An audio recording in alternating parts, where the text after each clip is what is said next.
Hey guys, it's Shay from Skull Gaming Network. Welcome to another MLB Perfect Inning 2020 video, and today I'm taking a page out of a classic Perfect Inning YouTuber, New England Forest Playbook, making a video that he made once upon a time that's done very well for him, which is how to win a home run derby. We're going to use one-star Giancarlo Stanton in the home run derby, not only win the home run derby, but also try to put on a big show for you guys, hitting as many home runs as possible. So we're taking on a plus 10 George Springer in round one. You're going to want to have manual contact, number one. Don't use auto contact. Number two, you're going to want to get that center dot. In this case, it's a red dot. Some of you might have yellow or orange dots, depending on how much power your batters have. And you're going to want to get it as close to the dot for the pitch as possible. You're going to want to have a slight undercut. So you're going to want to go slightly under it to loft the ball in the air and drive it out of the ballpark when possible. Now that we've covered those, you can see that little green meter bar that's declining. That's called concentration. What that does, the more that it's full, the more likely you are to get the contact that you're lining up and aiming for. And, that's going to make it more likely that when you swing, you're actually going to hit a home run. So when it gets to red, until you're at the very end of a round, you might as well take a couple pitches and let it get back up. Each pitch you take is equal to 3 swings worth of decline in the concentration thing. So, make sure you're not taking too many pitches, or else your concentration will max out, and you will have wasted time and pitches that you could have been hitting home runs with. So it takes 10 swings starting out to get the meter down to 50% or less concentration. I'm not hitting the best right now. Right, so it's at 50% now. If I take 3, that gets me 9 out of the 10 back. I don't want to take a fourth pitch because, yes, it will get the meter to 100%. That will be 2 potential swings wasted that I won't be able to get back. And then, with those 2 swings, that's 2 home runs. So, as your round goes, every time you hit a home run, I don't know the exact distance, but I think over roughly 430 to 450 feet, which of course converts to meters. Every time you do that, you get 2 extra seconds added to your round. This is valuable, one, if you're trailing. As long as you hit long home runs, your time won't run out, so you'll always have a chance at a comeback. Number 2, you can do some of your own mental math and say, if every home run you hit has added 2 seconds, at this point there's 36 seconds left, which means over a minute has elapsed. Your AI opponent will stop swinging after 1 minute no matter how many home runs they hit. So at this point where George Springer has 7 home runs, and based on the number of home runs I have, I know over a minute has gone by, I could, seeing that I have the lead, just take every pitch the rest of this round. If I wasn't trying to put on a good show for you guys, just run the clock down. Once it hits 0, I'd win the round, and then I'd move on to the next round faster. Now, there was my 30th home run of the round. In terms of GP rewards for the home run derby, there are no rewards beyond hitting 30 total home runs between all available home run derby rounds. With that in mind, honestly, again, at this point, I'm completely just trying to hit as many home runs as I can to put on a show for you guys. I should and am going to try to win the home run derby. I believe there is an additional reward for actually winning the derby, which is why I'm showing you how to win the derby and kind of describing it to you as well. But, once you exceed 30 home runs, it really, from a time standpoint, would be to your advantage as, let's say, a casual player with only so much time in a day to just let the round run out as soon as you've, gotten your opponent's total +1, and as soon as you've determined that time left on the Derby round is not going to put you in any real jeopardy of losing to your opponent. Another thing, too, if you start to take pitches, you realize, oh, shoot, my opponent hit another home run.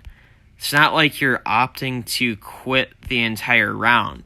You can jump back in and start swinging again at pretty much any time, as far as I've ever seen. Meanwhile, Stanton, that's his 44th home run of the round. I wonder if we can get to 150 home runs. That would be a nice total to get. There we go, Stanton. That's 46. I want to get 50 on the first round if I can. I'm going to get to 49, and then late in the round, this will be an instance where I'm not going to take as many pitches as I could. I'm only taking one because I need time. I had no time left, so I had to swing the bat right there. But that is home run number 49. There is number 50. And at this point, looking at the clock, I'm going to swing the bat every single pitch because the next non-home run, foul ball, so be it. That's the end of the round. So 51 first-round home runs. Now we're going to do round 2. Again, just putting on a show. You can see I'm undercutting every single pitch. And the only way to guarantee that, once again, is manual contact. And if you want to practice with manual contact outside of a home run derby setting, turn battle is a great setting to go and practice your manual hitting.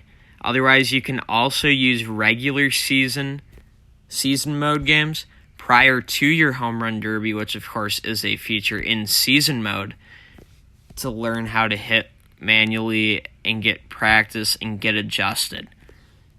With all of that in mind, is there really a magical way to do things? What I would say is figure out which way your thumb is least likely to move, assuming you use your thumb. I use my thumb. Maybe you use a different grip, but whatever finger you're using to control your joystick, whatever direction is most difficult for you to move, I'd camp out in and then move from there. If you feel you can move well in all directions, try to also scout out opponent tendencies. For me, I'll skew typically towards a low inside corner when in doubt, but I'm pretty comfortable moving my hand in any direction. Now with the Home Run Derby specifically, I am not having a good round right now. Oh my goodness, I'm getting way ahead of these pitches thinking to playing competitive modes where the pitcher throws faster. But most of these pitches are pretty close to down the middle, and my tendency is to start a little bit on the low side because I'm truly trying to uppercut and lift and launch all of these balls over the wall for home runs. Now, if you were trying more of a pure baseball approach, you might want to square it up better for a line drive. I'll leave that up to you to figure out how you'd want to line things up, but you can see any pitch in the strike zone your bat's going to get to. On the way outside, you're not going to be able to purely barrel up any pitch outside the strike zone, but if you line things up good, you'll still at least get some contact. And if you've watched many ranked head-to-head games on anybody's YouTube channel for Perfect Inning, the one thing you'll probably notice early on is that these pitches out of the strike zone are often the ones that actually get down for base hits because they're not squared up, so it's just a little bloop single. Whereas a lot of these pitches that get squared up, at least at the high levels of the game, where the stuff rating is so high that it's nearly impossible to get a home run, unless you perfectly time it as a gapper for a double, a lot of them are flyouts directly to outfielders. And it's a very frustrating thing as a hitter to have happen, but at the same time, it's what keeps the game competitive. So, it's trade-offs. You don't have to like all of it, but it's how things are.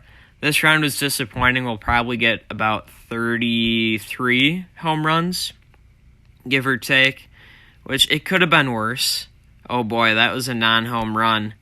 Okay, we're at 31, but I don't think our goal of 150 will be met. We'll still try to hit a ton of home runs, though. And I think in my previous Home Run Derby video this year, I hit 119. Shoot, I didn't think I'd get one more pitch.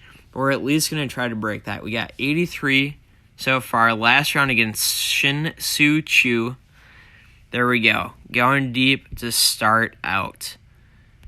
And back-to-back pitches, back-to-back home runs.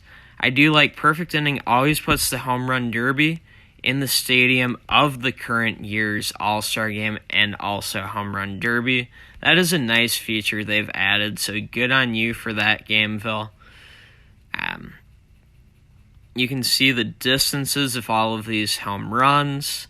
It also tells you your longest home run at any point in the Derby. My longest is 175 meters. That might be for the round. Because you can't tell me Stanton hitting almost 90 home runs. There we go. New longest home run. All right, I've got to take these pitches. It's 7-6. Don't worry if your opponent gets ahead of you because, again, if you're hitting long home runs, you're going to get this extra time. And this extra time the computer doesn't hit at all.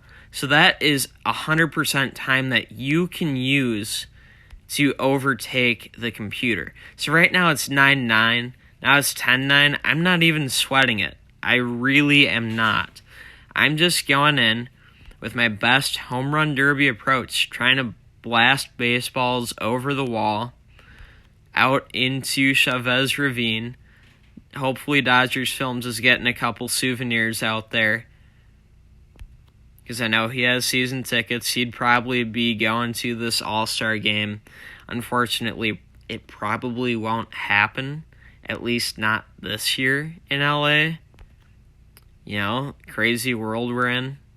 Of course, this is being recorded and uploaded in 2020, so anyone watching this potentially a couple years down the line, don't be too confused or too alarmed. Hopefully, you just take a minute to see when this was posted, and you realize that's what we're talking about. Look, Chu kind of plateaued at 12. That's going to be his final total. And with Stanton, there's number 19. And we still have 25 seconds left of our own time to keep racking up home runs. We keep getting these plus 2 seconds added to the timer as well by hitting long home runs. So that's why I wasn't worried when it was 9-8, because it went from 9-8 to 22-12. And no, that's not some amazing home run streak for the ages. That's just having a good approach, and that is also knowing how the mechanics of the Home Run Derby operate. Now, I gotta take a couple pitches, build this concentration back up. There we go, Stanton. Number 25 on the final round. And that is numero 26 and 27, Stanton's jersey number. Oh, another just moonshot. And this is late into the round. His 28th home run of the round was his longest of the round. How about that?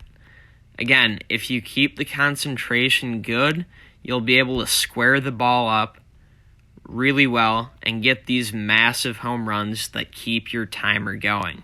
So the key, again, slight undercut to launch the ball in the air. Keep your concentration high when you can. Certainly towards the end, it's better to get more home runs than to have more concentration, as you'll see me do in a second here. I'm trying to think if there's anything else. Oh, yes. Remember how the timer works. Remember, you'll get those bonus 2 seconds a lot. And don't worry about the AI score right away. Now, that wasn't my best home run derby performance. 117 home runs is very, very good, and you can see there's a champion reward along with the progressive rewards. Not the most GP. Again, I did hit 119 in a previous derby, but 117 is really good, especially when you truly only need 30 plus a few more to secure the win. I hope you guys enjoyed today's video. Thanks to Leno2154 for letting me use this amazing 1-star Giancarlo Stanton on his account. Let's take a look at this card quick.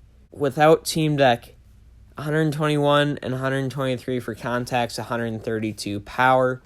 And the Team Deck, of course, if we go take a look, boosts all stats plus 9. So that's 142 power on Stanton. If you guys enjoyed the video, be sure to leave a like. If you're new around here, subscribe for more MLB Perfect Inning 2020 content.